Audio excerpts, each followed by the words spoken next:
सन 1800 ये वो दौर था जब देश में मराठा और मुगल सल्तनत बिखर रही थी और अंग्रेज भारत में अपनी जड़ों को मजबूत कर चुके थे।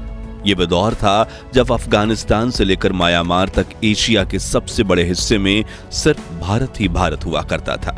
ये वो दौर था जब भारत की आबादी सिर्फ 17 करोड़ थी, जिनमें से करीब 10% पुरुष और 1% महिलाएं ही पढ़ी लिखी हुआ करती थीं। शायद इसी वजह से मीलों दूर से आए अंग्रेजों ने भारत पर कब्जा जमा लिया था। ईस्ट इंडिया कंपनी की सरकार ने गरीबों और किसानों का शोषण शुरू कर दिया था और सोने की चिड़िया कहे जाने वाले भारत को लूटने में कोई कसर नहीं छोड़ी थी। लेकिन क्या आपने कभी सोचा है उस दौर में आम भारतीयों की जिंदगी आखिर कैसे हुआ करती थी? उनका रहन सहन और पहनावा कैसा होता था? उस दौर के भारतीय लोग क्या काम किया करते थे और कैसे अंग्रेजों ने भारत के महान साम्राज्यों की हुकूमत को अपने कब्जे में लिया था? अगर हाँ, तो आज का वीडियो आपके लिए खास है, क्योंकि आज हम सन 1800 के दौरान अखंड भारत के इतिहास से पर्दा उठाएंगे, जिसे ज्यादातर स्कूलों कॉलेजों में पढ़ाया नहीं जाता। लेकिन उसके पहले आप वीडियो को लाइक और चैनल को सब्सक्राइब कर दीजिए। सल्तनत और हुकूमत। 16वीं शताब्दी की शुरुआत में जब अंग्रेजों ने भारत में दस्तक दी तो शुरुआत में उनका उद्देश्य सिर्फ यहां व्यापार करना था।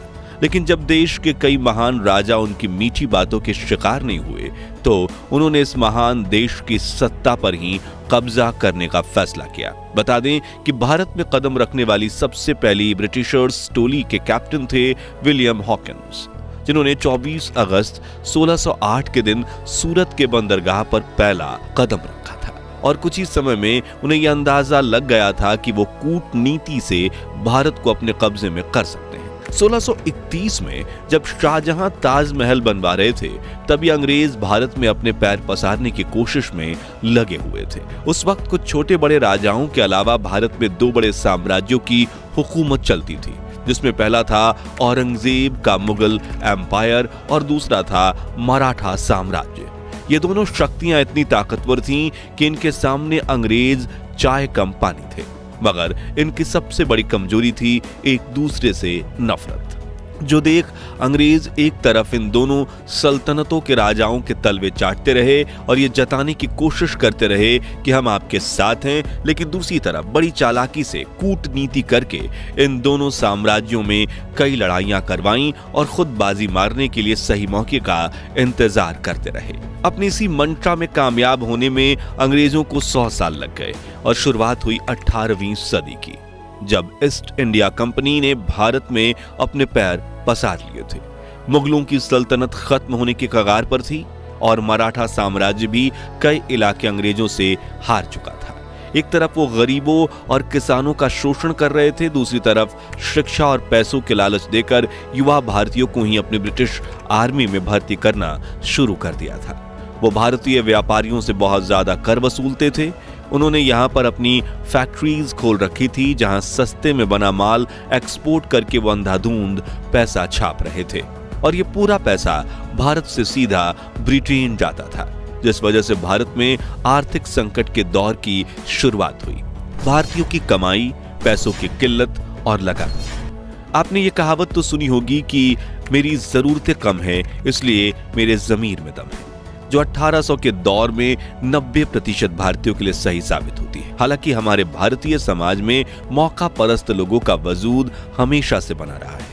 उस वक्त भी कुछ मौका परस्त लोग ऐसे थे जो अंग्रेजों के तलवे चाटकर अधिक कमाई किया करते थे, जबकि आम भारतीय अपनी सभी जरूरतें पूरी तक नहीं कर पाते थे। एक तरफ जमींदार किसानों को कर्जा देकर ज्यादा ब्याज लेकर उन्हें लूटा किया करते थे, वहीं दूसरी तरफ किसान बाढ़, सूखे जैसी समस्याओं का सामना करते थे और अंग्रेजों द्वारा लगाया गया जानलेवा लगान तो किसानों की कमर ही तोड़ देता था। वही जो लोग खेती नहीं करते थे उनमें से कुछ छोटा मोटा व्यापार करते थे, जिन्हें अंग्रेज टैक्स और हफ्ता वसूली करके लूटने से बाज नहीं आते थे, जबकि कुछ लोग मजबूरी में चंद पैसों के लिए अंग्रेजों की फैक्ट्रीज में 16-16 घंटे काम किया करते।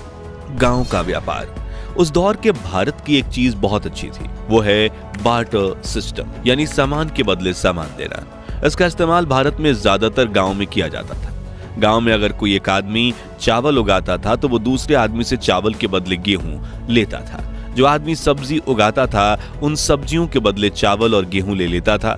जैसे कि 1 किलो धान के सामने 4 किलो शक्कर, पूरे महीने के अनाज के सामने पूरे महीने की सब्जियां और 5 किलो गेहूं के बदले 5 किलो दाल। इससे फायदा यह होता था कि खाने पीने की हर चीज गांव में मिल जाती थी और इसके लिए पैसे चुकाने की जरूरत भी नहीं थी। इसलिए गांव में पैसे का चलन बहुत कम था। इसके साथ आज भी अगर आप भारत के कुछ गांवों में जाएंगे तो वहां पर अदला बदली की प्रथा मिलेगी जो बहुत अच्छी है। पहनावा दोस्तों, आज के मॉडर्न भारत में जहां हर तरफ पश्चिमी सभ्यता यानी वेस्टर्न कल्चर का असर दिखाई देता है, लोग jeans, shirt, T shirt, top और सूट पहने नजर आते हैं, लेकिन एक समय था जब भारतीयों का अपना अलग ही देसी पहनावा हुआ करता था। पुरुष सादी धोती और गमछा पहनते थे, औरतें साड़ी पहनती थीं और छोटे बच्चे ज्यादातर निक्कर में खेलते कूदते नजर आते थे। कुछ लोग धोती और कुर्ता पहनते थे, जबकि कुछ बड़े जमींदार ही अंग्रेजी पहनावा यानी जीन्स और शर्ट पहनते थे। भारत की यही सादगी और विविधता उन्हें अंग्रेजों से खास बनाती थी। यहाँ तक कि आज भी राजस्थान और उत्तर प्रदेश में रहने वाले कुछ बड़े बुजुर्ग उस वक्त का सादा पहनावा पहनते हुए देखे जा सकते हैं। लेकिन हम में से ज्यादातर युवाओं को आज लुंगी पहनना नहीं आता, जो थोड़ा निराशाजनक जरूर है। व्यवहार, रहन सहन और काम धंधा, आज इंसान चांद पर पहुंच गए, मंगल ग्रह पर रोवर भेज चुके हैं और फिर आर्टिफिशियल इंटेलिजेंस ने दुनिया को बदल कर रख दिया। लेकिन सन 1800 के आसपास भारत में टेक्नोलॉजी का कोई नामो निशान नहीं था, लेकिन हर भारतीय का जीवन सुकून से भरा था। बात करने के लिए तार से जुड़ा टेलीफोन तक नहीं था, लेकिन दिल से दिल का कनेक्शन मजबूत था। रिश्तेदारों से महीनों और कई सालों तक मिलना मुश्किल था, लेकिन मन में इज्जत और लगाव जरा भी कम नहीं था। घास फूस और मिट्टी से बने घर ही कच्चे थे, लेकिन लोगों के दिल बड़े सच्चे थे। यातायात के सिर्फ बैलगाड़ी साधन थी, लेकिन लोगों के शरीर में बहुत फुर्ती थी। जेब में पैसों की फूटी कौड़ी ना हो, इसलिए चेहरे पर शिकन नहीं थी। और भाईचारा ऐसा था कि एक आवाज पर पूरे गांव की भीड़ इकट्ठा हो जाती थी। मित्रों, उस दौर में जमीन छोटी हो या बड़ी, ज्यादातर लोग खेती करना ही पसंद करते थे और भारतीय किसानों की पसंदीदा फसल नील, कॉटन, अफीम, गेहूं और धान ही हुआ करती थी, जिसे किसानों से खरीद कर अंग्रेज विदेशी मार्केट में अच्छी कीमतों पर बेचते थे। लोग खेती के साथ किसान पशुपालन भी करते। जो लोग खेती नहीं करते थे वो अंग्रेजों की फैक्ट्री में काम किया करते। शाम होते ही सभी लोग अपने घर में आकर भजन कीर्तन और सत्संग किया करते थे, लेकिन जिसके लिए घरों में दिए भी जलाए जाते, क्योंकि इस दौर में भारत में लाइट नहीं थी। फिर लोग रात में जल्दी सो जाते और सुबह जल्दी उठकर काम पर चले जाते। 18वीं सदी के लोग बुजुर्गों का बहुत मान सम्मान करते थे और घर से लेकर गांव में वही होता था जो बड़े बुजुर्ग कहते थे। हालांकि वो एक सा दौर था जब भारत में सबसे ज्यादा जातीय भेदभाव होता था। अलग अलग धर्मों में थोड़ा बहुत टकराव होना आम था, लेकिन एक ही धर्म में भी जाति व्यवस्था को माना जाता था। ये जातियां हिंदुओं को 4 मुख्य श्रेणियों में विभाजित करती थी: ब्राह्मण, क्षत्रिय, वैश्य और शूद्र, जिनमें दलितों और बाकी छोटी जातियों के साथ काफी भेदभाव किया जाता था। और ये भेदभाव तो पिछले 200 वर्षों से चला आ रहा था, जिसके खिलाफ डॉक्टर बाबा साहब आम्बेडकर ने काफी बड़ी जंग लड़ी थी और 20वीं सदी में देश में क्रांति ला दी। लेकिन उन्होंने इस भेदभाव को कैसे खत्म किया, जानने के लिए आप हमारी डॉक्टर आम्बेडकर की अनसुनी अनकही कहानियों वाली सीरीज देख सकते हैं, जिसके लिंक डिस्क्रिप्शन में है। फिलहाल मुद्दे पर वापस आएं तो उस दौर में अंग्रेजों ने ही डिवाइड एंड रूल नियम को अपनाकर भारतीयों की एकता को भंग करने के लिए जातिवाद और ज्यादा इसका बढ़ावा दिया। लोग अपनी जाति के हिसाब से ही काम किया करते, जैसे कि धोबी कपड़े धोते, कुम्हार मिट्टी के बर्तन बनाते, नाई हर पीढ़ी बाल काटती थी। इस तरह हर कोई अपने हिसाब से काम धंधा किया करता था। आबादी और इलाका। आज भारत की जनसंख्या विश्व में सबसे ज्यादा यानी 145 करोड़ के पार कर चुकी है, लेकिन उस वक्त के अखंड भारत की जनसंख्या सिर्फ 17 करोड़ थी। वो भी सिर्फ कश्मीर से कन्याकुमारी तक फैले भारत में नहीं, बल्कि अखंड भारत में 17 करोड़ लोग ही रहते थे, जो हिंदुस्तान के साथ पाकिस्तान, बांग्लादेश, वर्मा और अफगानिस्तान से मिलकर बना हुआ था। आज मुंबई, दिल्ली और बंगलोर जैसी मेट्रो सिटीज में लोग घंटों ट्रैफिक में बिता देते हैं और शहरों में हर तरफ खूब भीड़ भाड़ देखने को मिलती है। वहीं उस वक्त ऐसा कुछ नहीं था। लोकल मार्केट के अलावा किसी भी इलाके में भीड़ भाड़ नहीं होती थी। देश के बड़े हिस्से में घने जंगल फैले हुए करते थे। बड़े बड़े जंगलों के बीच छोटे छोटे गांव बसे होते थे और शहरी इलाके बहुत ही कम हुआ करते थे। इस वजह से भारत अनगिनत जंगली जानवरों का घर था और इंसानों को हर समय इन जानवरों के हमले का डर सताता रहता था। लोग रात को सोने से पहले अपने घर में आग जलाते थे ताकि अंधेरे से कोई भी जंगली जानवर आकर उन पर हमला ना कर सके। हालांकि इन जंगली जानवरों की वजह से समग्र भारत में प्रदूषण का नामो निशान नहीं था।